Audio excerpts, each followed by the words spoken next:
आखिर क्यों मारी एक ऋषि ने श्रीहरि के सीने पर लात? अगर आप भी इसकी पूरी कथा जानना चाहते हैं तो इस वीडियो के अंत तक बने रहिएगा। चलिए अब कहानी की शुरुआत करते हैं। ये कहानी किसी और की नहीं, ब्रह्मा जी के मानस पुत्र अर्थात महर्षि भृगु की है, जो कि सप्तमंडल के एक ऋषि हैं। एक बार की बात है, सरस्वती नदी के तट पर ऋषि मुनि एकत्रित होकर एक विषय पर चर्चा कर रहे थे कि आखिर त्रिदेवों में यानी कि ब्रह्मा, विष्णु, महेश अर्थात भगवान नारायण,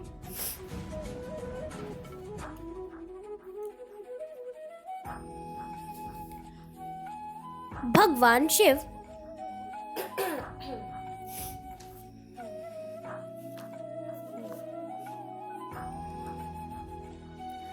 और ब्रह्मा जी में सर्वश्रेष्ठ कौन है। सभी ने इस विषय पर बहुत देर तक चर्चा की, पर इसका कोई निष्कर्ष नहीं निकला। तभी ऋषि मुनियों ने त्रिदेवों की परीक्षा लेने का निश्चय किया और ब्रह्मा जी के मानस पुत्र अर्थात महर्षि भृगु को इस कार्य के लिए नियुक्त किया।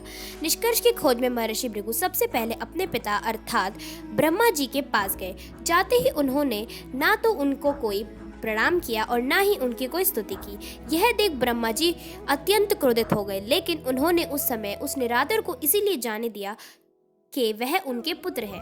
फिर ऋषि भृगु कैलाश गए। वह जैसे ही कैलाश पहुंचे, शिवजी उन्हें देखकर प्रसन्न हो गए और अपने आसन से उठे और उनके आलिंगन करने के लिए भुजाओं को फैलाया। किंतु उनके परीक्षा लेने के लिए महर्षि भृगु ने उनके आलिंगन को अस्वीकार करते हुए कहने लगे कि महादेव, आप हमेशा वेदों और धर्म की मर्यादा का उल्लंघन करते हैं। दुष्टों और पापियों को आप जो वरदान देते हैं उससे सृष्टि पर भयंकर संकट आ जाता है, इसीलिए मैं आपका आलिंगन कदापि नहीं करूंगा। उनकी बात सुनकर भगवान शिव अत्यंत क्रोधित हो उठे और उन पर प्रहार करने के लिए त्रिशूल उठा लिया।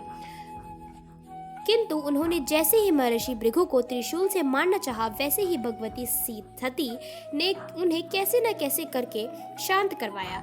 इसके बाद भृगु मुनि वैकुंठ लोक गए।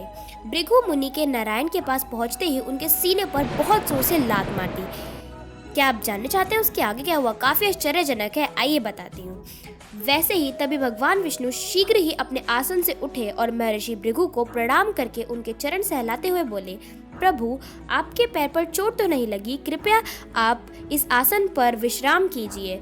भगवान, मुझे आपके शुभ आगमन का ज्ञान न था, इसलिए मैं आपका स्वागत नहीं कर सका। आपके चरणों का स्पर्श तीर्थों को पवित्र करने वाला है। आपके चरणों को स्पर्श करने से तो मैं धन्य हो गया। भगवान विष्णु का ऐसा प्रेम व्यवहार देखकर महर्षि भृगु की आंखों में आंसू आने लगे। उसके बाद महर्षि भृगु मुनियों के पास वापस लौट आए और उन्होंने त्रिदेवों के साथ उनका कैसा अनुभव रहा वो सब बताया। सब जानकर वह आश्चर्यजनक हो गए। अब उनको कोई संदेह नहीं है कि कौन सर्वश्रेष्ठ है और उन्होंने विष्णु जी की पूजा करना स्टार्ट कर दिया। लेकिन अब उसके आगे भी मित्रों एक कहानी है, जो कि ये है कि ऋषि भृगु के श्रीहरि को सीने पर लात मारने के कारण लक्ष्मी जी नाराज हो गई थी और वह चाहती थी कि श्रीहरि उनको दंड दे, लेकिन श्रीहरि ने उनको दंड देने से साफ इनकार कर दिया। जिसके बाद माता लक्ष्मी ने वैकुंठ छोड़ दिया और तपस्या करने के लिए धरती पर करवीपुर जिले, अब महाराष्ट्र के कोल्हापुर के नाम से जाना जाता है, वहाँ चली गई।